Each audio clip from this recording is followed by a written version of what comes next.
you have been seeing him on NBS, others have been seeing him on NTV. But I would want to inform you that we've worked with him in boardrooms and offices. Join me to welcome Ahmed Hadji, a teacher, a brother, and a mentor, to give us context in a keynote address today. Ahmed Hadji, you're most welcome. Thank you very much. A very good morning to you, all ladies and gentlemen. Protocol respectively observed. I'm not usually a protocol person, but I'll try to really trail around the protocol. The CEO of Open Space Center, I don't know whether you're CEO, but my guess is you are one of those that provides strategic and technical leadership. For the last 15 years, I want to concur with what you said. I've witnessed them. I think the one thing you should have said that Open Space initially was a briefcase, vibrant organization. Have you ever seen a briefcase organization that has records, has systems within the briefcase? Vision, clarity, purpose, but everything is within the briefcase. And I want to really salute you and your team for having steered the last 15 years. I mean, let's give them a big round of applause. It's really been an honor, and I think we've had our own ups and downs. It's never easy. I think it's a lesson that we need to take in this room, that success is never given. So whichever success that you aim to realize will not be realized overnight. It's a accumulation of work in progress. So when you see the Wakibs there, it's not an automatic that day one you'll get there. It takes a lot of challenges, barriers. It takes a lot of fights as well. Having been there, and I can really testify with that. And let me take this honor to say that thank you very much for redefining your next journey. I think you clearly say that we used to know you as debaters, we knew you as conveners of the Youth Festival, and we knew you as, multiple camps and so many things. But I think you summarize everything that today and the future, your focus is on. You talked about activating civic leadership, but I want to broaden that scope and say activating youth civic engagement, because that touches aspects of research, insights, engagements, and aspects to do with programming, aspects to do with policy interrogation, but also aspects to do with influence, or what many actually in this particular industry call advocacy. So I just want to also take this opportunity to thank Ashraf and the rest of the team for really inviting me. I am one of those who developed bad manners along the way. I don't usually attend workshops because of my schedule, but I thank God that I'm here. So my task this morning is to try and bring the paper to the reality, and this will be my outline. So my process in the development of this paper, I didn't do it alone, so I did it with my team as well. So, and because usually my team wants to, wherever I'm going to speak, I represent 3 entities. So I am a professor and a provost of Lincoln Institute of Diplomacy and International Relations, which is an affiliate to the University of Delaware in the US, where I studied. So in other words, I'm an adjunct professor of international relations. But I also provide strategic leadership for a think tank that is in Uganda that works on issues to do with questions related to what does, the freeze of USAID mean to the future of governance and civil society. So in other words, we interrogate foreign policies and see how foreign policies affect domestic policies, and how these domestic policies affect foreign policies. Because the entire governance chain actually is between foreign and international relation engagement. So my task was to read the paper. I took some time and looked through the paper, and the title of my paper is Reawakening Youth Participation in Uganda. I'll be sharing some insights from the research that was done by the Open Space Center team, and what that means to the current electoral landscape. I will actually reference the recent Kawempe North elections and what that means, because it's situational. By the time the Open Space people were doing that research, the context was a bit different. So the landscape has actually changed a bit, and you will see in some of the interrogative insights that I will be sharing. The other aspect that I will also be looking at is the role of social media. So what we also did was to look at generally the global electoral events, focusing on the US elections, Nigerian elections, and the other recent elections. So the idea is these elections should be able to provide us with some bit of a template of how our elections are going to play out. And I will be highlighting aspects of what is the role of artificial intelligence, AI, and some of these other aspects. So having said that, it's an honor really to address this gathering at this critical point. We've just, that defines our democratic journey. It's a very unique, very unpredictable electoral landscape. As we speak, some media houses are not in operation. As we speak, we still have some journalists who are actually either in the hospital or who are either on sabbatical leave. So that's the context we are speaking. So my keynote basically is going to highlight the research study. So we all know clearly that the Open Space conducted this study with the Center for Basic Research, CBR, and the goal basically was to identify that what are those structural, social, economic limitations or barriers to youth engagement across the electoral cycle. So I want to speak in general terms that the electoral cycle is broad. The engagement is before the elections, during the elections, and our projections of how they will engage in the upcoming elections. So the study particularly tries to also highlight, what is the nature of participation when it comes to marginalized groups, and specifically the young women and the youth with disabilities. And the goal basically is to look at the study, get the insights, and try to provide some key actionable recommendations. And then I want to highlight the key word is actionable recommendations, because Wakib talked about the transition to focus on research, insights analysis to moving towards programming. And I think for me, that is a huge transition that you're making, because oftentimes, because I remember very well, even when I was still in this space, we were just consumers of content. We were not generators of ideas, generators of content. And the world is for those who live with ideas. And you can speak confidently if you really have your background insights. So I'm in a research industry. Usually you have to reference and you have to give evidence for whatever. I'm in a space where you have to give evidence for everything. So you would really need to be able to locate where you base to engage. And I think research actually cannot just be carried from somewhere else and then you're locating from a different research context, and then that's where you're informing either your insights, your decisions. It's better to really locate or anchor research from a situational perspective.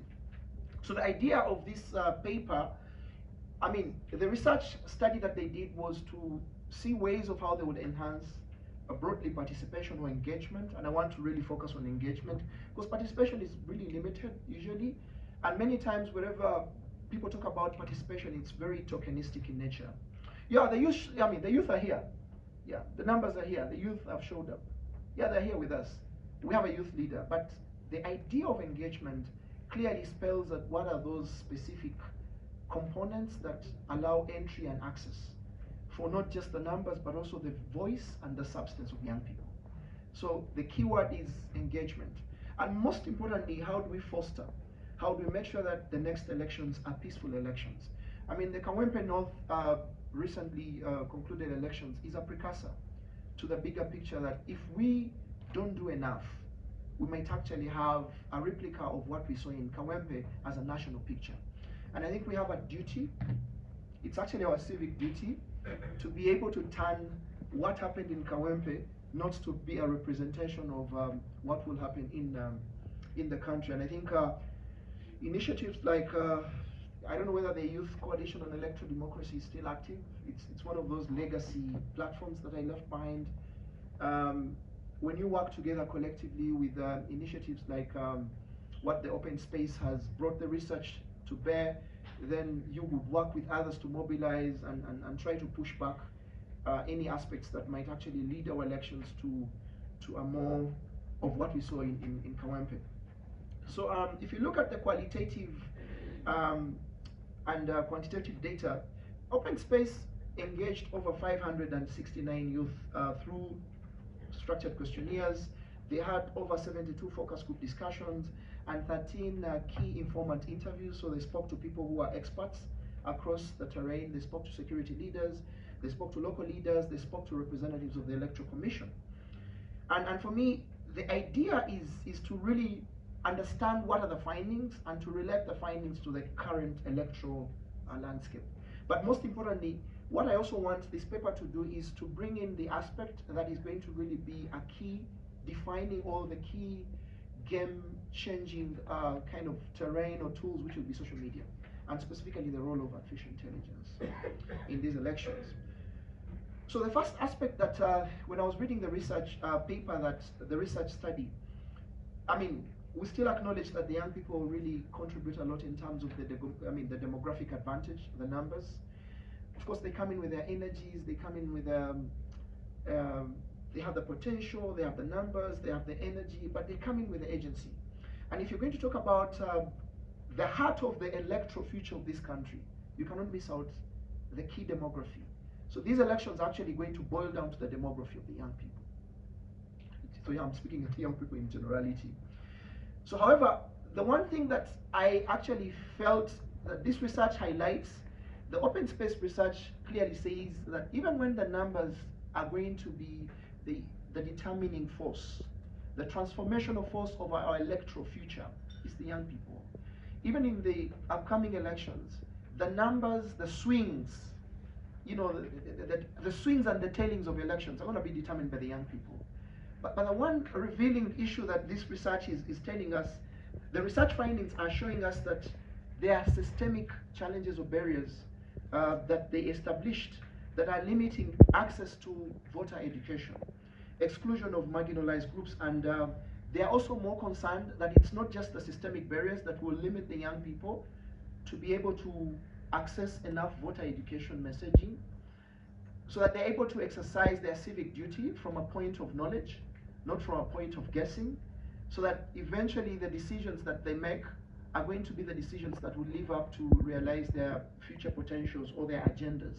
Because my understanding is the young people have already formed their electoral agenda or their ambitions of what they want the next government to work on. So if research findings are revealing that there are systemic barriers that are limiting access to voter education, and I think we are almost within the pre-electoral stage, then that is a cause to worry. One of the other highlights of the study that the Open Space and the CBR team did was only 60% of the young people, so 60% of the entire 569 young people that they surveyed, 60% of all the 569 were registered to vote. And for me, that's, when you do a correlative analysis, you would see that if we are moving into the elections, in the last elections we had 73, in the previous elections, so the base is 2016. So in 2016 we had 73% of the young people, meaning 35 years and below, had registered to vote. So in the other election year, which was 2021, so the numbers declined to 68%. Then in the build up to these elections, the research study is showing that by the time they were surveying, out of the 569, 60% had registered to vote. So that's a huge decline.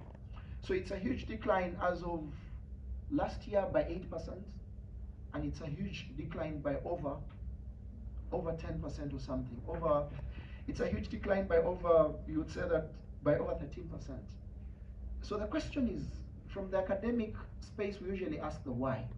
Because when the why is easier, then when the why is clear, then the how is easier. So the question is, why the decline from 2016 to the current numbers that were surveyed?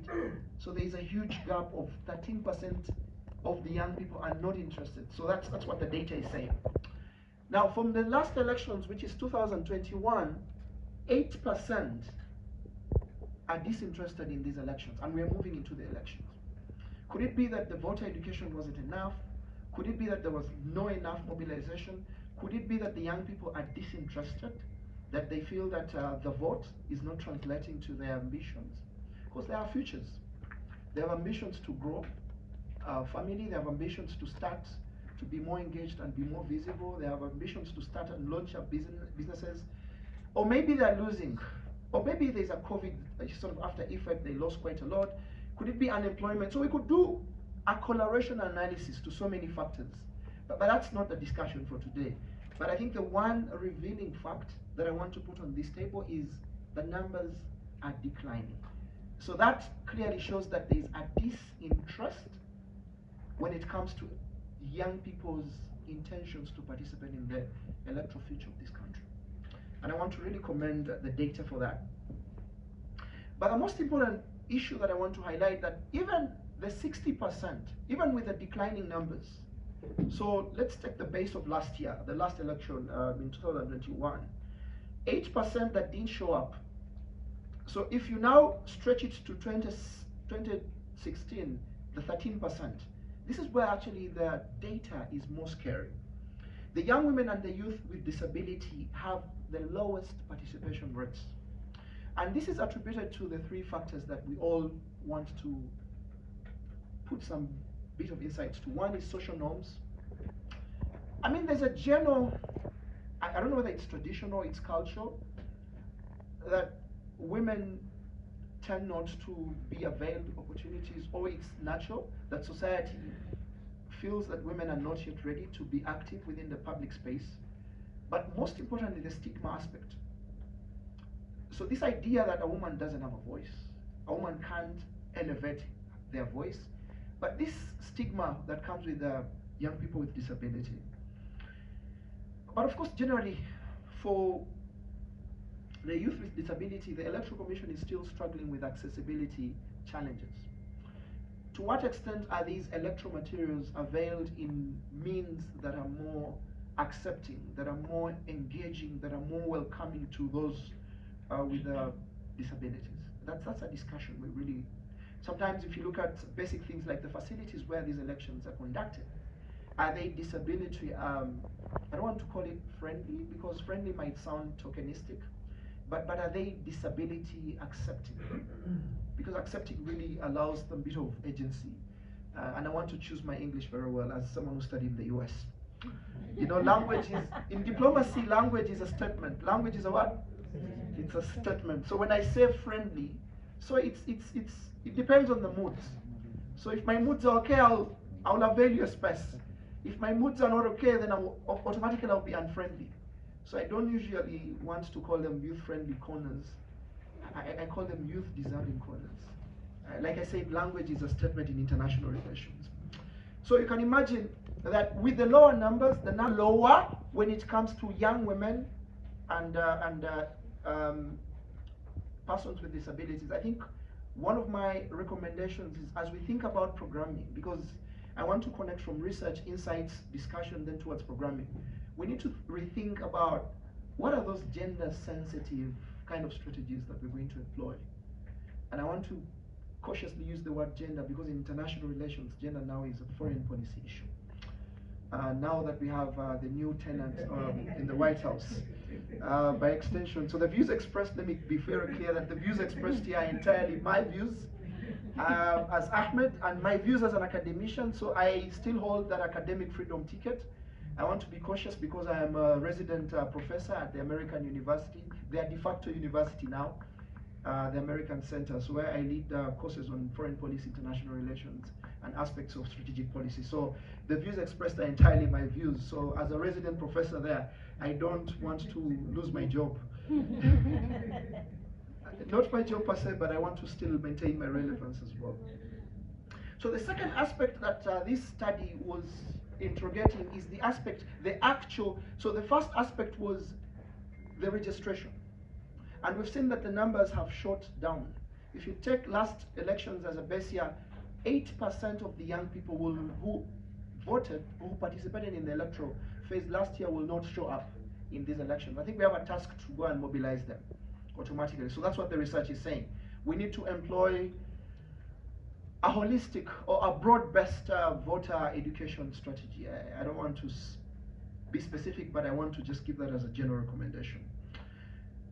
So for me, the actual participation in the elections, if you look at the voter rates, you will see that there is the study saying that even those that registered to vote in the last year's election, those that turned out to vote were the older and the more educated youth. And I think this is where the factor of demography comes in. You know, demography was very prominent in the last US elections. You would see that those who voted Trump were either those who never went to college. So irrespective of the fact that traditionally the Hispanic Americans are people who come from Spanish-speaking countries like Nicaragua and Mexico and all these other countries. So they have a huge community in the US, the Latin Americans. You know, if you watch movies, the Orandos, the Lopez, all those names. So those are Latin Americans. They're Hispanic. So traditionally, the Latins have always aligned with the Democrats, but we saw a shift in the demography, that they felt that the Democrats were not delivering the economic future. So the Democrats were only focused and more concerned to those that had papers, credentials, had degrees. So you would see that when it came to these elections, there was a huge switch. Even the black women as well. So the African women felt that many of them are either working as mothers or as maids, more especially in the care and the nursing sector. We call it the caregiving sector or the nursing sector. So many of them had lost lives, had lost jobs during COVID, and it was very hard for them to really, more especially with the last inflation, it was very hard for them to make a living. So demography is very important. So you can imagine, let me just try to simplify it a bit. So for those young people that registered 68% to vote in the last elections, those that actually turned out to vote were only the more educated and the more older youth. So it's very revealing when you read the research. You know, because when you read the research paper, so I had an opportunity reading the paper, the research, but then switch to another research as well, a collaborative research. Because like I said, it's open space is not the first entity to write a research on that. So as academics, you want to also get to ask that who else has written something similar. But I think the one thing that I really want to commend them is they all seem to speak the same language, that when it comes to the younger youth, that there's this excitement to register as a way of, I'm now old, yeah? You see, one of the signs socially that clearly highlights that now there's social mobility, that now I have graduated from a certain stage to a certain stage, is now I can vote. You know, there's this excitement to get the voter card as a sign that you've transitioned from a particular stage to a particular stage. But when it comes to the actual participation across the electoral landscape, it's the older youth and the more educated. So there's a large segment of the 68% that somewhere, somehow, never participated across the electoral landscape. And for me, there are three things. One is we need to have tailored voter education messages or strategies that capture different segments. So it's going to be challenging for anyone programming to have a single silo-based strategy. Because demography, the data is showing that, yes, there were many, 68%, but when it comes to those that really participated across the electoral cycle, it was the older youth and the more educated. And that's why the gentleman who spoke about using his platform to mobilize the young people in the languages they're comfortable with. Because for us, language is influence, language is power. In international relations, we say that language is influence. So the gentleman who talked about using his social media platform to use it in the language that people understand, those are some of the strategies we need to think about. Otherwise, it's going to be, the numbers might not help us if we are going to go single. Messaging English. We are so urban concentrating. I don't want to get into programming. That was my earlier years. I'm trying to really refresh my memory. But I guess I'm still active. Am I still active in programming? I hope so. But for me, the other aspect that this research is able to also highlight is the regional variations. So if you say that 68% of the entire country, young people register to vote, one of the things that this study is bringing out is when it comes to the actual regions that showed up, the North and the Eastern were the highest. So the question was, where is the Central? So the question that God gave me that I kept on asking myself, that are youth actually enabled to participate? So as those who are in the thinking space, those who are programming, the thought leaders in this space, the one question I'm going to ask, yes, you're sensitizing them, you're raising awareness, but the question is, the data is saying that even it's not just about the older youth that showed up in big numbers. It's not just about the more educated, but from the regional perspective, if you put it at a country setting, the North and the Eastern regions showed up more. So the question is, where are the other regions? And that comes back to the same question, that we need to tailor and contextualize our engagements. So, because the presumption is the Central has urban youth, more educated, more elite, more engaging. But the question is, the data is clearly showing that there's anecdotal. So anecdotal is these general assumptions we make, but they don't have an academic grounding. Does that make sense? Like we assume that avuka wali mchibuga, or those who are in Central, it's a presumption. They don't have means to travel to go to work. Yes, so you assume that they have access to the media, they have access to more information, they have access to many of these NGOs. Though it's actually, these elections are going to be very much a test, that you might actually see that even the voter education levels are going to go down for reasons that I will actually allude to later. So food for thought for those who are programming. So the other dimension that I was able to interrogate was the study is also able to categorize young people as candidates and campaign agents. You can imagine only 4% of the youth participated as candidates.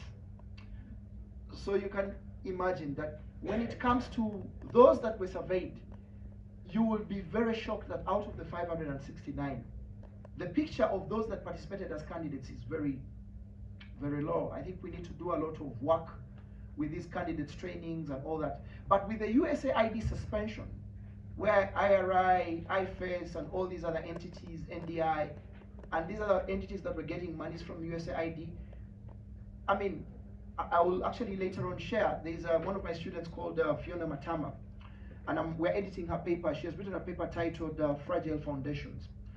She's actually arguing that Uganda's democratic infrastructure is built on fragile foundations.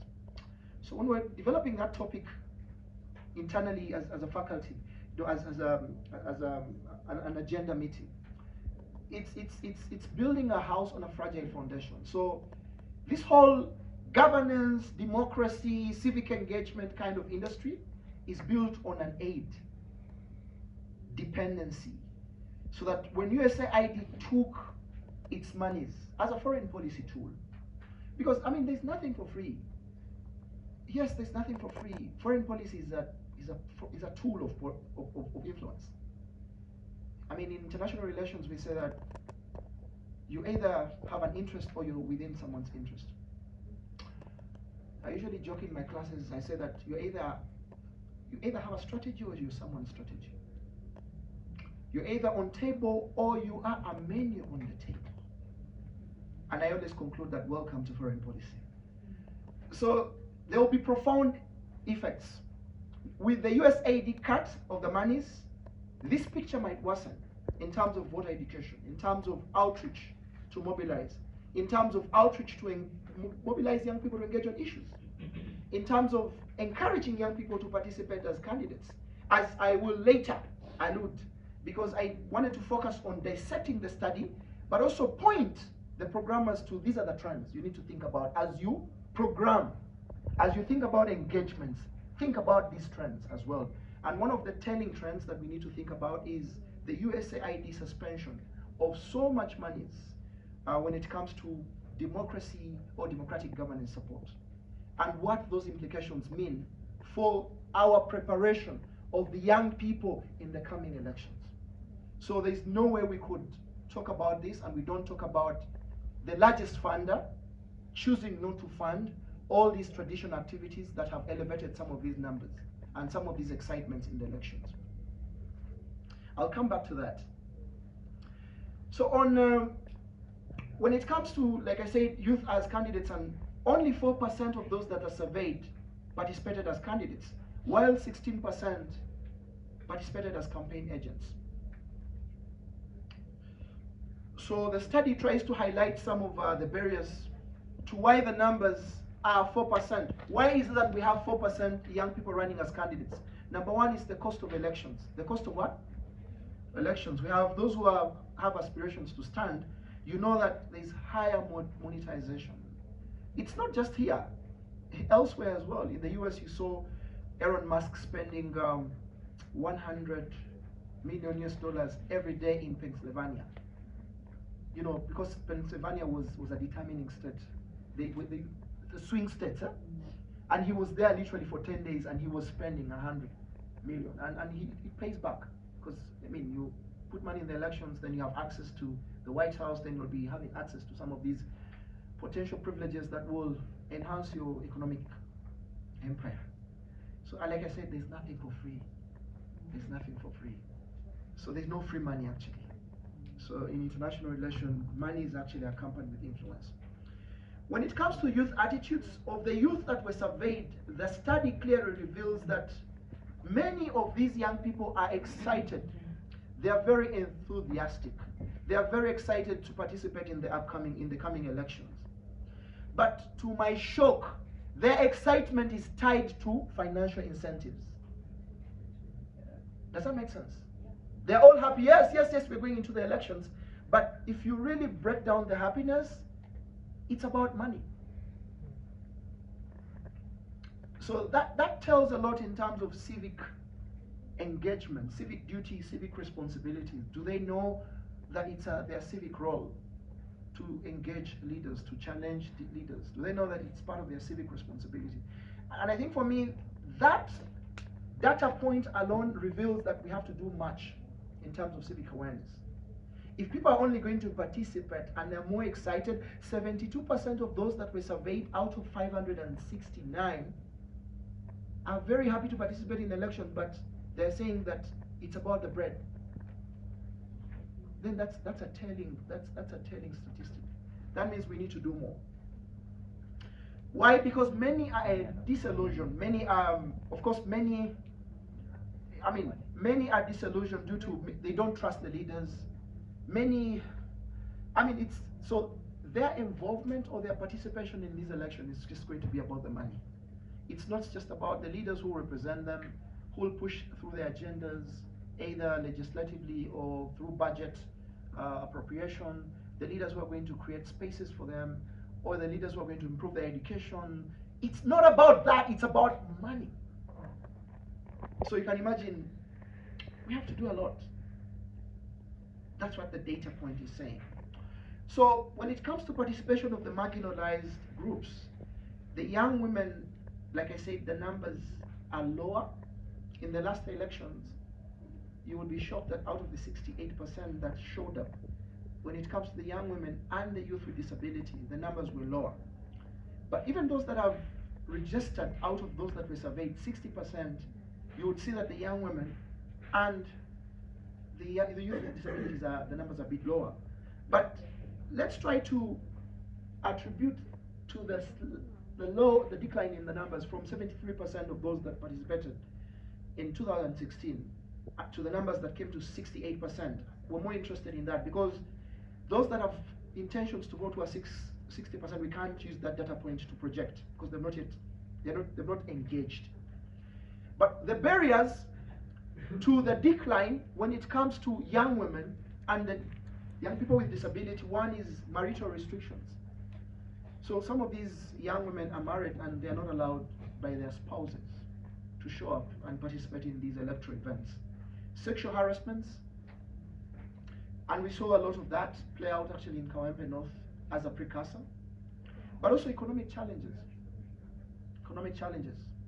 So you are working in a market, so you are basically like, you survive on a daily basis. So you cannot say that you give out a few hours to go on a long line. Because we know that the mother's economy is one of those foundation economies for this country. Yeah? The Kenyans call it the mama mbogas. So the mothers, the market vendors, the mother's economy is such a huge economy. It spans beyond the agriculture, the care economy, and I don't know, I'm not an economist to really focus much on that, but I pick economics because we use it a lot on international relations. But, so the barriers are marital restrictions. We need to do a lot engaging the men to allow, not to allow, but to facilitate our young women to show up. But we also need to be able to highlight aspects of sexual harassment across the election cycle. What are those key things that are sexual harassment related that might deter young women participation in these elections? Usually in the campaigns, it's beyond just the physical, the verbal as well. At times you would see the 4% that participate as candidates, but many times women candidates are a target because they will just look at the way she's dressing. They will try to bring down her confidence. So in the long run, she will just be exited out of the electoral space. So I think for programming purposes, we need to identify those aspects that are sexual harassment related that might trigger off these young people that are moving on the terrain of electoral landscape.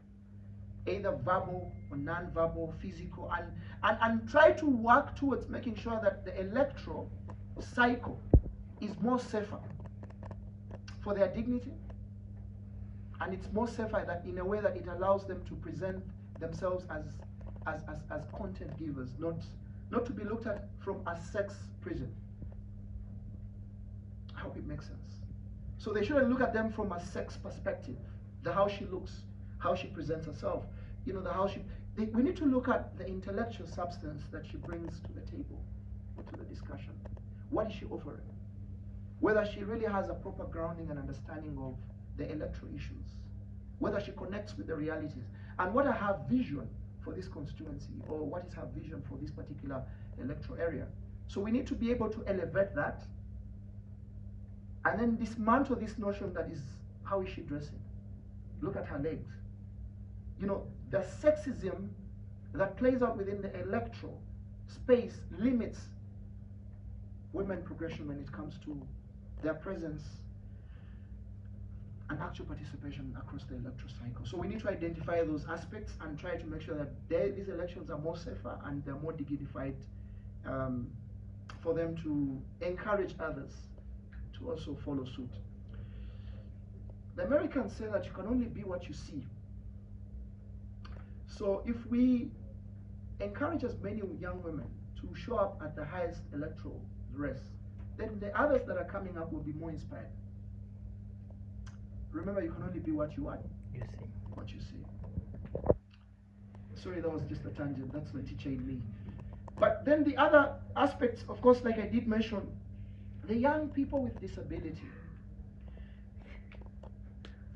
Like I did mention that when it comes to voter education, I think the Electoral Commission is going to be here, Ashraf, yeah? Did you say the Electoral Commission folks are coming here?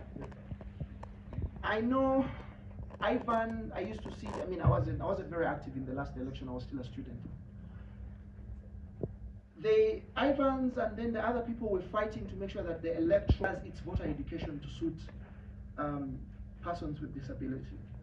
And I know this is something that Open Space highlights in the study. So if you look at the study, they're examining youth participation in the elections. And if you can take time to read the comprehensive report, don't be so weak to read the abridged version. I think the one thing that okay, now let me just be real here. When I was active in this space, reading was one of our challenges.